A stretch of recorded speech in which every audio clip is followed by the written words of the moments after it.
Nesse vídeo de hoje, eu trago para vocês mais uma vez sobre o tema 1102 do recurso extraordinário 12.7697, que versa sobre a revisão previdenciária da vida toda. E eu trago paralelamente também para vocês um trecho do voto do ministro Cristiano Zanin ao apreciar as duas ADIs 2110 e 2111. Para vocês tirarem suas conclusões, que uma coisa não tem nada a ver com outra.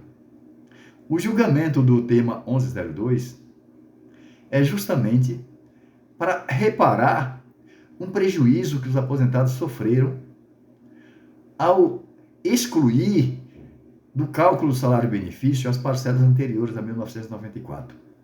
Enquanto essas duas ADIs estão declarando constitucional leis, artigo de leis e incisos de leis. São duas coisas distintas. Outra diferença.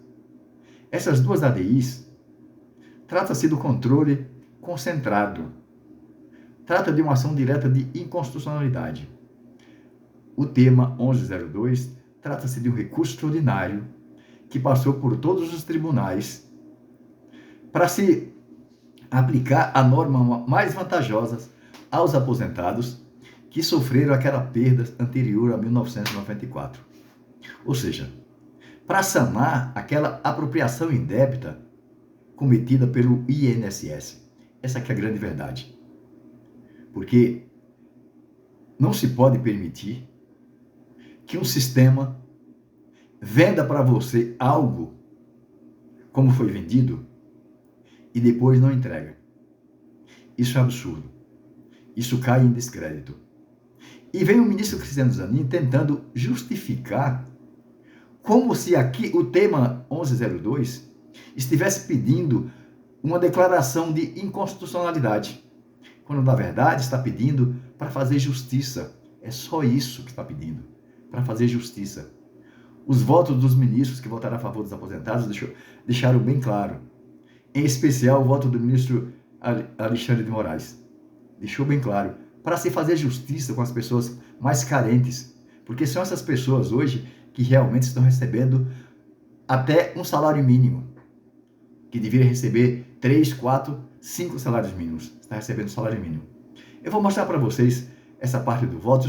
Eu sei que a maioria tem uma certa repulsa pelos votos do ministro Cristiano Zanin, mas é importante analisar para vocês também tirarem suas conclusões.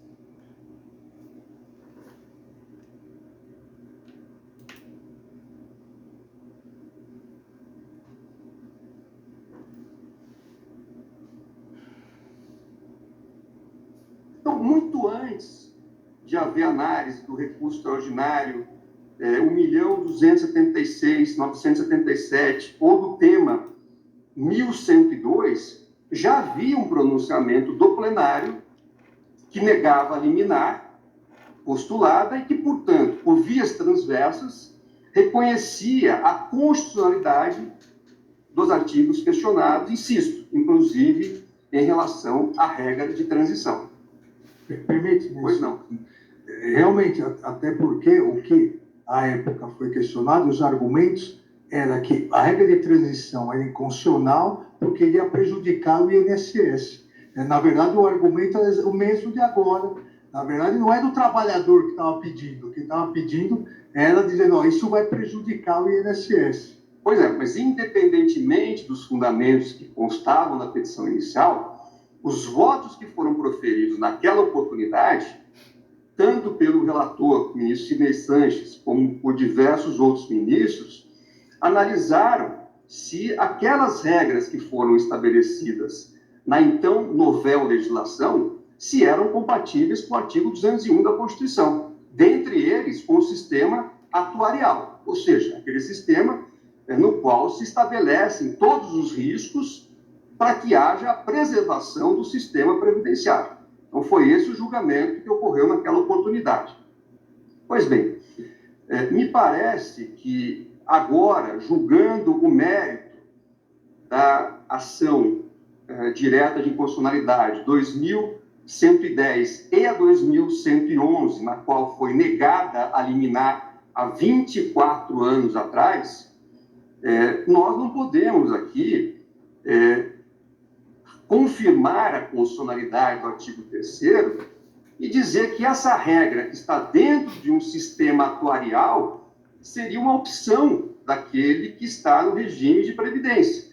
Ora, justamente foram previstas ali 3 regras específicas, inclusive uma de transição, justamente para se preservar o equilíbrio do sistema previdenciário. É o que está na Constituição. Não me parece possível, portanto, que com a declaração da constitucionalidade do artigo 3º, essa regra de transição possa ser de natureza optativa e não cogente.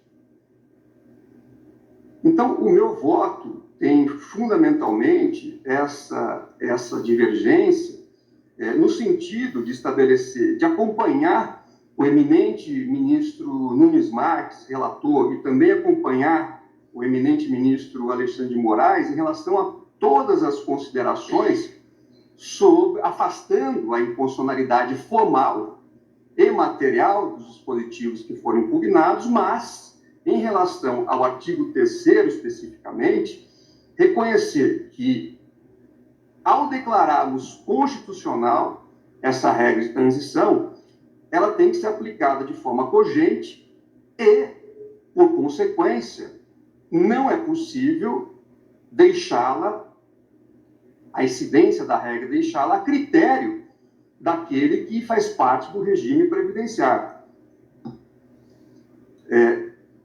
Na minha concepção, portanto, a divergência, peço venha para divergir com essa compreensão, dizendo que o artigo 3º da Lei 9.876 é bastante claro ao estabelecer que os segurados filiados ao regime geral da Previdência Social antes da edição da Lei 9.876, para fins de apuração do salário de contribuição, submetiam-se necessariamente à regra de transição, não permitindo outra interpretação. Nesse sentido, inclusive, foi o voto de Sua Excelência, o eminente ministro Luiz Roberto Barroso, nosso presidente, no julgamento do recurso extraordinário 1.276.977. Ali Sua Excelência disse: aqui, com todas as vênias, ao ler a literalidade do dispositivo, não vejo possibilidade de mais uma interpretação. Como as regras são aplicadas na modalidade tudo ou nada, ou você aplica uma regra, é porque você a considerou inconstitucional. Se você não aplica uma regra, é porque você a considerou inconstitucional. Então, nesse contexto, ao meu ver, a tese firmada no tema 1102 de repercussão geral, no sentido de que o segurado pode optar pela regra definitiva prevista no artigo 29, inciso 1 e 2 da Lei 8.213, quando mais favorável do que a regra de transição contida no artigo 3º da Lei 9.876, diverge, ainda que parcialmente, do entendimento que o Supremo já havia afirmado, como eu disse, no julgamento da DI 2111, no ano 2000, há 24 anos. Por isso, em conformidade com o meu voto nos embargos de declaração do recurso extraordinário 1.276.977, entendo que os acordos prolatados na DI, na medida cautelar 2110 e 2111, que vigoraram por 24 anos, devem ser considerados como representativos do entendimento dessa Suprema Corte a respeito da matéria. Em outras palavras, caso a tese objeto do tema 1102 fique inalterada após o julgamento dos embargos de declaração, o acordo proferido no recurso extraordinário 1.276.977 representou inovação de jurisprudência do Supremo Tribunal Federal sobre a questão, alterando aquele posicionamento que continua vigente até hoje. Aquela liminar não foi alterada em momento algum. Então, desde 2000, ela está vigente, reconhecendo a constitucionalidade do artigo 3º.